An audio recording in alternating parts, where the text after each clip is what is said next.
প্রিয় বন্ধুরা আসসালামু আলাইকুম। কেমন আছেন আপনারা? আশা করছি ভালো আছেন। আমি আল্লাহর রহমতে আপনাদের দোয়ায় ভালো আছি। আমার মা আমার জন্য কি কি দিয়েছেন তা আগের ভিডিওতেই বলেছিলাম।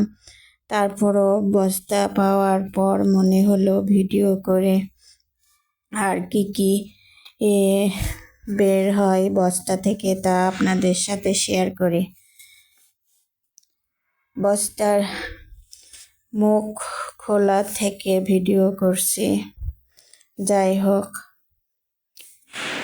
বস্তার মুখটা খুলতে সময় লাগতেছে একটু।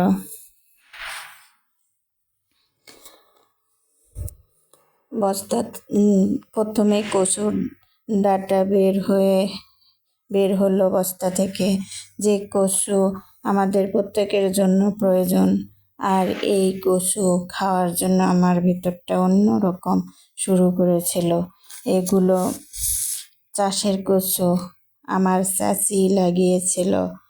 আমি মাকে বলেছিলাম বেশি করে কচু এবং কচু শাক দিতে। মা যতটুকু পেরেছেন ততটুকুই দিয়েছেন।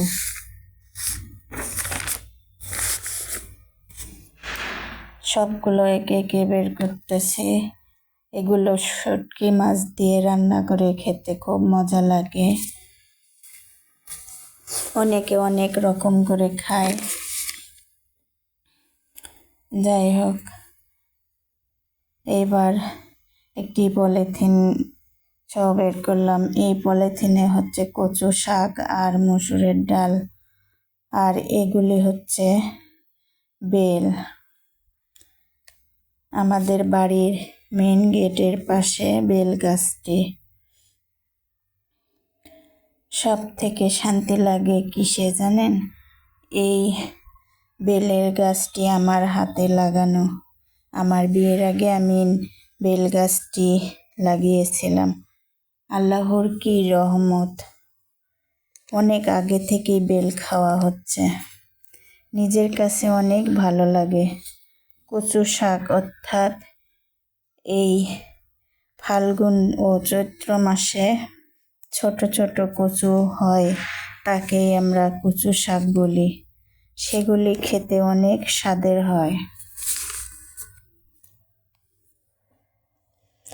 আল্লাহ যদি সুস্থ রাখেন, রান্নার ভিডিও শেয়ার করব ইনশাল্লাহ।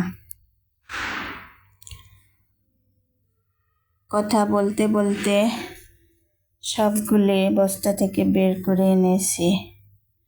কার কার এসব পছন্দ জানাবেন। কচু শাক অবশ্য কারো পছন্দ না হলেও অনেকের প্রয়োজনে খাওয়া লাগে নিজের সুস্থতা থাকার জন্য। বেশিরভাগ লোকেই অবশ্য কচু শাক খেয়ে থাকেন।